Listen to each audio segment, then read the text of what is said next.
No necesitaban pruebas, solo necesitaban una acusación. Y una vez que esa acusación existía, el peso de demostrar que eras inocente caía completamente sobre ti. En un sistema donde la inocencia era casi imposible de probar. En un sistema donde el proceso mismo era el castigo. En un sistema donde muchas personas terminaban confesando crímenes que nunca habían cometido, no porque fueran culpables, sino porque confesar era la única salida visible al final de un túnel muy largo y muy oscuro. Esto es lo que te esperaba si alguien, en algún momento, te señalaba. Imagina que estás en tu casa. Es un día ordinario, y entonces llaman a la puerta. No es una visita, es una citación. Alguien te ha denunciado. No sabes quién. No te lo dirán. Y a partir de ese momento, tu vida tal como la conocías ha dejado de existir, aunque todavía no lo sepas del todo. ¿Qué harías si no pudieras saber quién te acusa ni de qué exactamente? ¿Cómo te defiendes de algo que no puedes ver? Esa pregunta no es retórica. Era la realidad cotidiana de miles de personas en la península ibérica durante más de 3 siglos. Y para entender cómo era posible que algo así funcionara durante tanto tiempo, con tanta eficacia, tienes que entender el mundo en el que nació. Estamos en 1478. La reina Isabel de Castilla y el rey Fernando de Aragón acaban de obtener del Papa Sixto IV la autorización para establecer un tribunal eclesiástico bajo control de la corona española. El contexto no es arbitrario. España lleva décadas en un proceso de consolidación política y religiosa. La reconquista está llegando a su fin.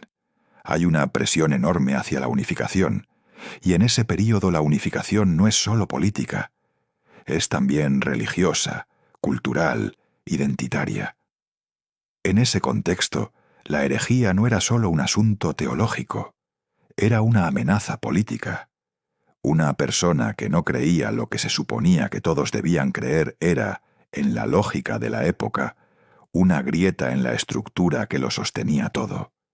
Y las grietas, si no se sellaban, podían expandirse. La Inquisición española nació para sellar esas grietas. Ese era el objetivo declarado. Y durante sus primeras décadas se centró principalmente en los conversos, los judíos y musulmanes, que habían aceptado el bautismo cristiano, pero de quienes se sospechaba que seguían practicando sus religiones originales en privado. Más adelante su alcance se amplió. Protestantes, místicos, personas acusadas de brujería, personas con ideas consideradas peligrosas. El radio de lo que podía convertirte en objetivo fue creciendo con los años. Pero lo que hace especialmente perturbador este sistema no es solo a quien perseguía, es cómo lo hacía.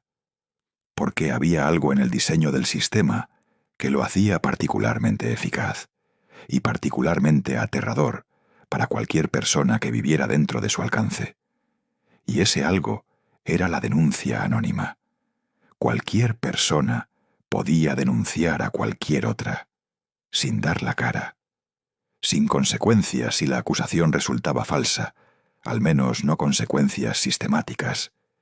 Y el tribunal tenía la obligación de investigar cualquier denuncia que recibiera. Lo que esto creaba, en la práctica, era un clima de desconfianza que se extendía mucho más allá de las personas que realmente terminaban siendo procesadas. Porque si cualquiera podía denunciarte, entonces cualquier persona a tu alrededor era un riesgo potencial. Tu vecino, tu compañero de trabajo, tu cuñado, incluso, en algunos casos documentados, miembros de tu propia familia. Puedes imaginar vivir en un entorno donde no puedes saber con certeza si la persona con la que hablas esta tarde podría denunciarte mañana por algo que dijiste? El miedo no necesitaba que te detuvieran. El miedo funcionaba antes. El miedo hacía que la gente moderara lo que decía, lo que pensaba en voz alta, lo que practicaba. Y eso, para un sistema de control social, es infinitamente más eficiente que perseguir a todas las personas individualmente. Pero para quienes sí eran denunciados, el proceso que seguía tenía una estructura que vale la pena entender en detalle. Porque solo entendiéndola se comprende por qué producía los resultados que producía. Cuando llegaba una denuncia al tribunal, los inquisidores la evaluaban. Si consideraban que había mérito suficiente para investigar, el acusado era citado o directamente detenido. Y aquí empezaba algo que, visto desde la lógica jurídica moderna, resulta completamente invertido. El acusado no sabía con exactitud de qué se le acusaba. Sabía que había una acusación, pero los detalles se le revelaban de forma parcial y estratégica. No sabía quién le había denunciado. El sistema protegía la identidad de los testigos y denunciantes de forma sistemática, lo que hacía prácticamente imposible preparar una defensa coherente. Y operaba bajo una presunción que se alejaba mucho de lo que hoy entenderíamos como justicia. La sospecha suficientemente fundada ya era, en sí misma, algo que el acusado tenía que disipar. La carga de la prueba no estaba en el tribunal, estaba en ti. Una vez dentro del sistema, salir era extraordinariamente difícil, no imposible, pero difícil de una manera que el propio diseño del proceso hacía estructural. ¿Cómo demuestras que no hiciste algo cuando no sabes exactamente qué se dice que hiciste ni quién lo dice? Los primeros interrogatorios no empezaban con tortura física. Ese es un detalle importante que a menudo se pierde en las versiones más populares de esta historia. Los inquisidores eran, en muchos casos, hombres con formación teológica y jurídica considerable, y entendían algo que los hacía efectivos de una manera que va mucho más allá de la coerción física. Entendían la psicología del miedo religioso. Para una persona del siglo XV o XVI, profundamente religiosa, en un mundo donde la religión no era una opción personal, sino el tejido mismo de la realidad, la amenaza de la condenación eterna no era un concepto abstracto. Era tan real como cualquier amenaza física. Y los interrogatorios exploraban ese territorio con una precisión que resulta, desde la distancia histórica, casi clínica. El aislamiento era el primer instrumento. El acusado era separado de su familia, de sus amigos, de cualquier fuente de apoyo y consuelo. En las cárceles inquisitoriales, el contacto con el exterior era mínimo o nulo. Esto no era accidental. Era una forma de reducir al acusado a su experiencia más inmediata. Las paredes de su celda, la incertidumbre sobre lo que ocurriría a continuación y sus propios pensamientos. Y los propios pensamientos, en esas condiciones, podían convertirse en el peor enemigo. Los inquisidores exploraban la culpa religiosa específicamente. En una cultura donde el pecado era una categoría real con consecuencias eternas, donde el arrepentimiento sincero era la única vía hacia la salvación, había una trampa psicológica perfecta disponible. Si eras inocente de lo que te acusaban, pero reconocías otros pecados menores, ¿no era eso evidencia de que tu alma necesitaba purificación? ¿Y no era la Inquisición, en su propia narrativa, precisamente el instrumento de esa purificación? La lógica era circular y estaba diseñada para serlo, porque en una lógica circular no hay salida racional, solo rendición. Muchos acusados confesaban antes de que se utilizara ningún método de coerción física, no porque fueran culpables, sino porque la combinación de aislamiento, miedo religioso, presión psicológica sostenida y la simple certeza de que el proceso continuaría indefinidamente hasta que hubiera una confesión, hacía que confesar pareciera, en algún momento, la única forma de recuperar algún tipo de control sobre la situación. ¿Qué punto alcanza una persona antes de decidir que decir lo que quieren escuchar es más soportable que seguir resistiendo? Pero no todos confesaban antes, y para esos casos el sistema tenía otros instrumentos. La tortura en el contexto inquisitorial tenía reglas. Eso puede sonar paradójico, pero es históricamente preciso, y entenderlo es importante para comprender cómo funcionaba realmente. No era violencia aleatoria ni expresión de sadismo individual. Era un procedimiento codificado con límites formales. Solo podía aplicarse bajo ciertas condiciones, con la presencia de un notario que registraba lo que ocurría, y con el objetivo explícito y único de obtener una confesión. No se trataba, al menos en el diseño formal del sistema, de castigar. Se trataba de extraer. Los métodos más documentados incluían la garrucha, que consistía en atar las manos del acusado a la espalda y elevarle por una polea antes de dejarlo caer bruscamente sin llegar al suelo. La toca, que producía una sensación de ahogamiento controlado. El potro, una forma de compresión progresiva mediante cuerdas. Ninguno de estos métodos, descritos así, suena especialmente contenido. Pero el punto crucial es este. En el momento en que el acusado decía que quería confesar, el proceso se detenía.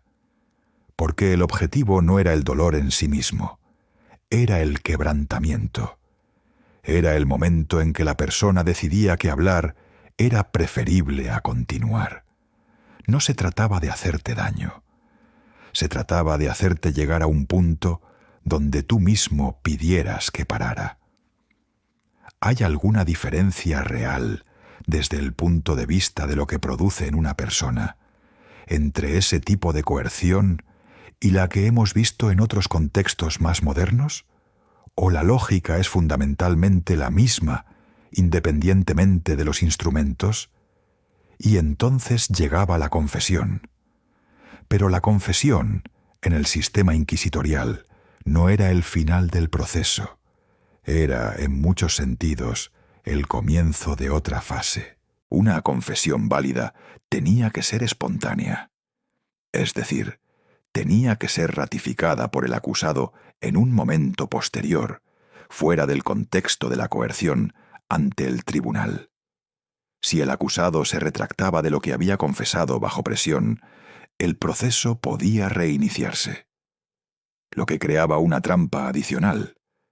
Para que la confesión cerrara el proceso, tenías que confirmarla libremente. Tenías que hacer propia una historia que quizás habías construido bajo una presión que ya no existía en ese momento, pero cuyas consecuencias de retractarse podían ser peores que las de confirmar. Muchas personas en esa situación confirmaban, no porque creyeran lo que decían, sino porque el cálculo de lo que ocurriría si no lo hacían era más aterrador que el de lo que ocurriría si sí. Y las confesiones no terminaban con el propio acusado. Los inquisidores querían nombres, querían saber quién más había participado, quién más sabía, quién más practicaba lo que el acusado confesaba haber practicado. Y aquí el sistema mostraba su capacidad de expansión orgánica. Cada confesión podía generar nuevas denuncias. Cada nombre mencionado podía convertirse en un nuevo proceso. La red se extendía desde cada nodo de forma casi inevitable. Eso hacía que todo el sistema se autoalimentara. Y eso es lo que lo hacía tan difícil de contener una vez en marcha. Ahora quiero contarte una historia. No es la historia de un líder religioso, ni de un gran hereje histórico. Es la historia de una persona ordinaria, el tipo de persona que constituía la mayoría de los procesados por la Inquisición. Y es una historia que, aunque construida a partir de elementos documentados de casos reales, podría haber sido la de cualquiera de los miles de personas que pasaron por ese sistema. Se llamaba Isabel. Vivía en una ciudad mediana de Castilla a finales del siglo XV. Era conversa, hija de una familia judía, que había aceptado el bautismo una generación antes. Practicaba el catolicismo de la misma forma en que lo hacían sus vecinos. Iba a misa, observaba los sacramentos.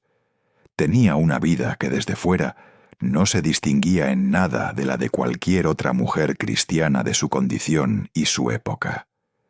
Un día, una vecina con quien había tenido una disputa por un asunto de lindes de terreno, presentó una denuncia ante el tribunal local. La denuncia afirmaba que Isabel había sido vista encendiendo velas un viernes por la noche, un gesto que, en el contexto de la época, podía interpretarse como una práctica judaizante, una observancia del Sabbat. Isabel no sabía nada de esto cuando llegó la citación. El primer interrogatorio fue relativamente tranquilo. Los inquisidores le preguntaron por sus prácticas religiosas, por su familia, por sus conocidos. Ella respondió con la verdad, que era que no había hecho nada que no fuera completamente compatible con su fe cristiana. Los inquisidores tomaron nota. Le dijeron que podía retirarse. Y entonces la trasladaron a las cárceles del tribunal, donde esperaría. Sin saber cuánto tiempo. Sin saber exactamente qué seguía. Las semanas en la celda hicieron algo que el primer interrogatorio no había logrado. El aislamiento, la incertidumbre, la ausencia de noticias sobre su familia y sobre qué se estaba diciendo de ella fuera de esas paredes, empezaron a erosionar algo. No de forma dramática, de forma gradual. Como el agua que trabaja sobre la piedra sin que en ningún momento individual el cambio sea visible. El segundo interrogatorio fue diferente. Los inquisidores llegaron con más detalles. Le dijeron que había testigos, que había evidencias, que su negativa a confesar solo demostraba la profundidad de su obstinación en el error. Y le hablaron del estado de su alma, de lo que le esperaba si moría sin haber reconocido y expiado su pecado, no como amenaza formulada explícitamente, como pastoral, como preocupación genuina por su bienestar eterno. Isabel seguía negando, porque seguía siendo verdad que no había hecho lo que le acusaban. Pero la verdad, en ese contexto, no era suficiente, porque el sistema no estaba diseñado para encontrar la verdad. Estaba diseñado para producir confesiones. El tercer interrogatorio incluyó la advertencia formal de que si no confesaba voluntariamente, el tribunal se vería obligado a recurrir a otros medios para establecer la verdad. Esa advertencia, en el lenguaje del sistema, tenía un significado muy preciso. Isabel lo entendió. Y algo en ella, algo que había sostenido durante semanas de aislamiento y presión, empezó a ceder. No de golpe, sino como ceden las cosas que han sido sometidas a demasiada presión durante demasiado tiempo. Silenciosamente. Sin un momento identificable, donde todo cambia. Solo un punto en el que ya no estaba donde había estado. Confesó haber encendido velas un viernes. Confesó haberlo hecho con conciencia de lo que significaba, y cuando le pidieron nombres de otras personas que pudieran haber participado o sabido, dio 2 nombres. Una prima, una vecina que le había enseñado a rezar de niña. Ninguna de las 3 había hecho nada, pero las 3 estaban ahora dentro del sistema. Lo más inquietante no es lo que ocurrió dentro de esa sala. Lo más inquietante es que Isabel, años después, si hubiera podido hablar de ello, probablemente no habría podido explicar completamente el momento exacto en que dejó de resistir, solo que en algún punto la resistencia ya no estaba. Tras la confesión venía la sentencia. Y la sentencia, en el sistema inquisitorial, tenía una variedad que a menudo se simplifica en las versiones populares de esta historia. La hoguera existía. La pena de muerte existía para los casos considerados más graves, particularmente para los relapsos. Personas que habían sido procesadas antes, habían confesado y habían vuelto a incurrir en las mismas prácticas. Pero no era la norma estadística. La mayoría de los procesados recibían penas que iban desde la penitencia pública hasta el destierro, pasando por la confiscación de bienes, la inhabilitación para ocupar ciertos cargos o la obligación de llevar el San Benito, una prenda de ropa que identificaba al portador como alguien que había pasado por el tribunal. El San Benito merece una mención específica porque ilustra algo sobre la naturaleza del castigo que va más allá de lo físico. No era solo una prenda, era una marca pública y permanente. Algunos debían llevarlo durante un período determinado, otros de por vida. Y cuando el portador moría, el San Benito con su nombre podía colgar en la iglesia parroquial durante generaciones. No solo marcabas a la persona, marcabas el linaje. Los hijos y los nietos de alguien que había sido procesado llevaban ese estigma de formas que afectaban sus posibilidades de matrimonio, de empleo, de posición social. El miedo no terminaba con el proceso individual. Se transmitía hacia adelante. Y el impacto en las familias de los acusados. La confiscación de bienes era un mecanismo que el sistema aplicaba con frecuencia y que podía dejar a una familia entera en la indigencia de un día para otro. El marido o la mujer de un condenado podía perder la casa, el negocio, los ahorros. Los hijos podían quedar excluidos de profesiones y oportunidades. El daño se irradiaba desde el individuo procesado hacia todos los que dependían de él o estaban asociados a él. Y eso, por supuesto, reforzaba el efecto de control social del sistema, porque el riesgo no era solo tuyo, era de todos los que te rodeaban.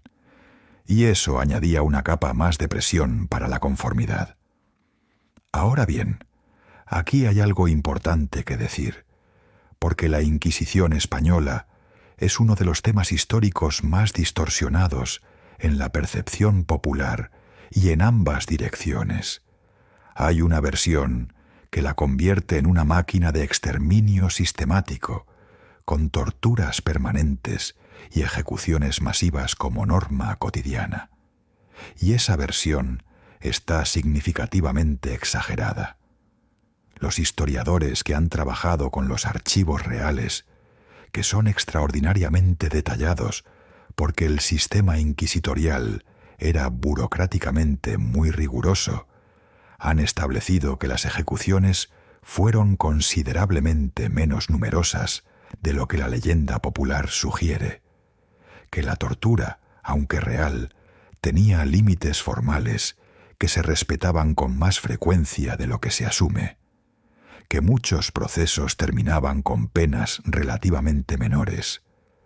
Pero también hay una versión revisionista que, en su intento de corregir las exageraciones, termina minimizando algo que no debe minimizarse, porque incluso con las cifras más conservadoras que la historiografía moderna maneja, estamos hablando de décadas de terror institucionalizado, de miles de vidas destruidas, de un sistema que usó el miedo como herramienta de control social de forma deliberada y durante generaciones, de personas que confesaron cosas que no habían hecho, que nombraron a inocentes bajo presión, que vivieron con el San Benito y sus consecuencias hasta el final de sus vidas.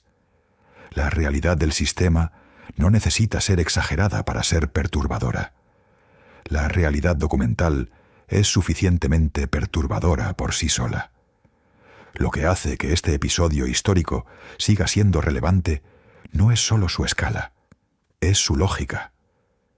La Inquisición española no fue una anomalía irracional. Fue la expresión coherente de un sistema que había decidido que ciertos tipos de desviación de la norma eran una amenaza suficientemente grave como para justificar cualquier medida necesaria para eliminarlos, y que había construido un aparato institucional para hacerlo de forma sistemática, con procedimientos codificados, con burocracia, con registros, con apariencia de proceso legal.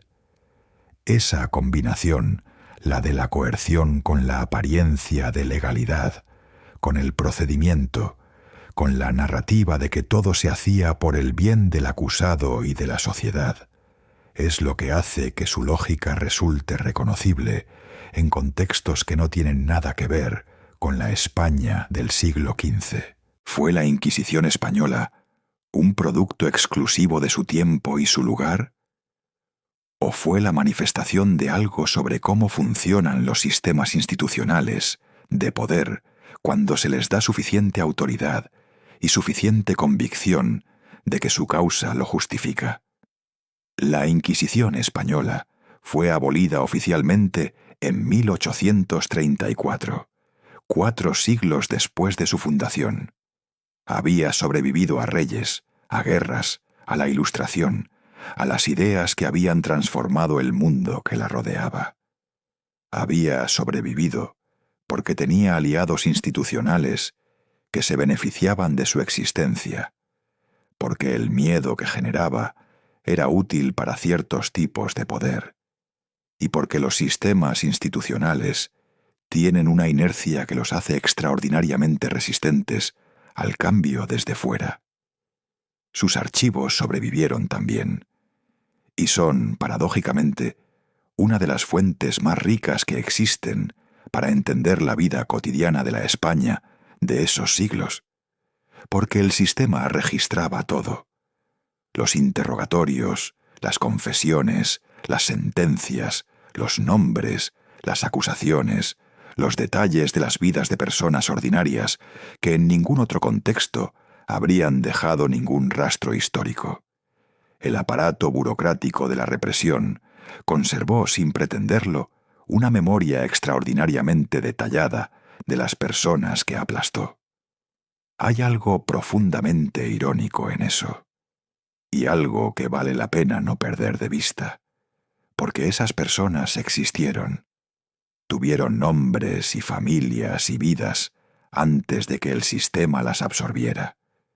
No eran conceptos históricos ni estadísticas.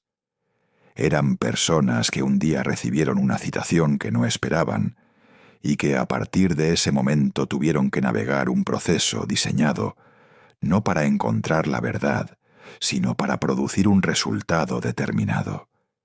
Y la pregunta que queda al final de todo esto no es académica, es personal.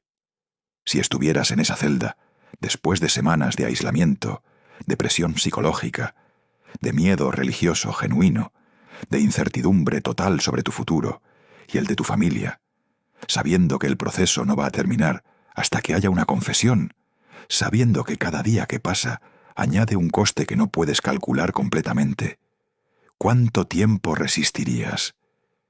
Y en algún momento decidirías que confesar, aunque sea falso, ¿es simplemente lo que tienes que hacer para que todo esto termine? Antes de responder, recuerda que las personas que estaban en esa situación también pensaban que sabrían resistir.